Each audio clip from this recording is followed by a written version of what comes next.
ginpahayag naman ni political analyst Attorney Joe Max Ortiz nga posible mayara na sang warrant of arrest nga gin-issue ang International Criminal Court batok sa mga co-perpetrators sa kaso sa war on drugs ni former President Rodrigo Duterte. Sa interview kay Ortiz, madumduman nga wala pa nadakop si Duterte sa toapang may na-issue na nga warrant of arrest batok sa iya.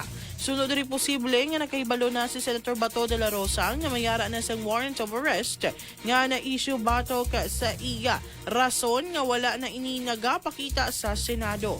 Sunod sa political analyst, posible nga may na-issue na gidman apang posible man nga wala pa. Dugang pa sini bangod sa natabo nga pag-aresto kay Duterte mahimo nga si De La Rosa nagaprepara naman sa karon apang kumadakop gidman si De La Rosa. Ang sunod naman nga manago amo si Senator Bongo kag ang iban pa nga co-perpetrators bangod bisan nga wala pas ang confirmation of charges.